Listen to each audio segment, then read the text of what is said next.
Hello doctor, hello. मैंने अपना period miss किया है। ओके। मैंने घर पर ही प्रेगनेंसी टेस्ट किया था, वो पॉजिटिव आया है। मुझे प्रेगनेंसी कंटिन्यू नहीं करना है, तो आप Okay. प्लीज व्हाट्सएप पे टर्मिनेशन की जो दवाई होती है वो प्रिस्क्राइब कर दीजिए। Hello doctor, hello. मैंने अपना पीरियड मिस किया है एंड प्रेगनेंसी टेस्ट किया था, वो पॉजिटिव आया है। और मैंने ना यहाँ पे अपने फार्मेसी वाले भैया से दवाई लेके खा लिया है, Okay. लेकिन अभी ना वो ब्लीडिंग रुक ही नहीं रहा है। Okay. ब्लीडिंग बहुत दिनों से हो रहा है, 1 महीना हो गया, हो ही रहा है। क्या करे डॉक्टर? सो अभी जो आपने सुना, so this is very very common situation happening with me in OPD. तो बहुत लोग फ़ोन करते हैं और बहुत बार पूछते हैं ऐसे कि डॉक्टर ऐसा सिचुएशन हो गया है अनफॉर्चुनेटली, एंड हम नहीं चाहते हैं कि प्रेगनेंसी कंटिन्यू करें, और आप जस्ट फ़ोन में हमें एडवाइस कर दीजिए मेडिसिन क्या लेना है। या कुछ लोग होते हैं कि हमने अपने फ्रेंड्स के एडवाइस पे या फिर लोकल जो फ्रेंडली फार्मासिस्ट हैं उनके एडवाइस में हमने दवाई ले लिया है, लेकिन अभी प्रॉब्लम हो रहा है, ब्लीडिंग बंद नहीं हो रहा है। तो हमको ये जानना बहुत ज़रूरी है कि मेडिकल टर्मिनेशन ऑफ प्रेगनेंसी जो है वो एक डॉक्टर के गाइडेंस के अंडर होना ज़रूरी क्यों है। हेलो एवरीवन, मैं डॉक्टर कल्याणी रेड्डी। तो आज हम जानेंगे about medical termination of pregnancy. Medical termination of pregnancy वो होता है जो हम मेडिसिन के द्वारा करते हैं, एंड यूजुअली अगर प्रेगनेंसी 7 वीक्स से कम है, मतलब आपका जो लास्ट पीरियड का डेट है उससे लेकर आपका जो प्रेगनेंसी टेस्ट जो पॉजिटिव हुआ है वो 7 वीक्स का है ड्यूरेशन, तो उस बीच में ये मेडिकल टर्मिनेशन ऑफ प्रेगनेंसी अच्छे से काम करता है।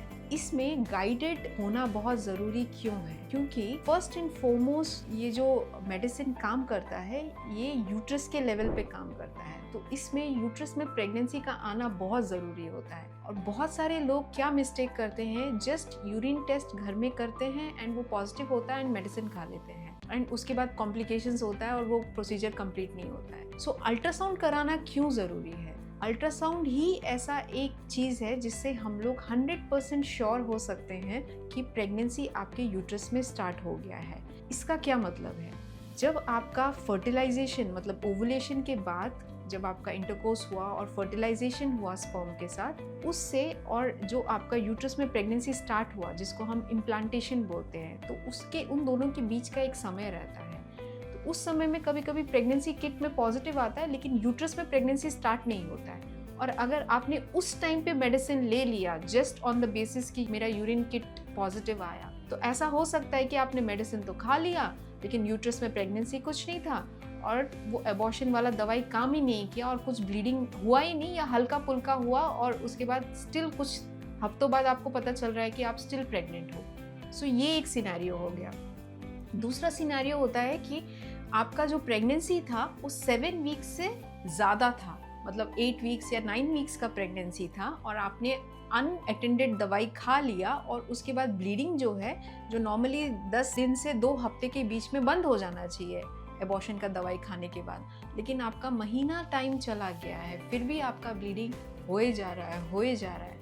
इसका मतलब ये है कि आपका जो एबॉर्शन प्रोसेस कंप्लीट नहीं हुआ है मेडिसिन के द्वारा, एंड अभी उसको आपको क्लियर करना पड़ेगा। थर्ड चीज़ है और बहुत डेंजरस चीज़ है ये, वो है रिस्क ऑफ एक्टोपिक प्रेगनेंसी। ये एक्टोपिक प्रेगनेंसी क्या होता है? मतलब आपका प्रेगनेंसी तो है लेकिन वो यूट्रस में नहीं है, यूट्रस के साइड में जो फैलोपियन ट्यूब्स होता है वहाँ पे गलती से प्रेगनेंसी रह गया, और उस सिचुएशन में आपने अल्ट्रासाउंड तो किया नहीं और आपने दवाई खा लिया, तो उस सिचुएशन में आपका जो ब्लीडिंग है वो एक्सटर्नल होने की जगह इंटरनल ब्लीडिंग होना शुरू हो जाता है, मतलब आपके पेट के अंदर ब्लीडिंग शुरू हो गया है, एंड ये बहुत सीरियस कॉम्प्लिकेशन है जिसको ठीक करने के लिए सर्जरी ही एक तरीका होता है।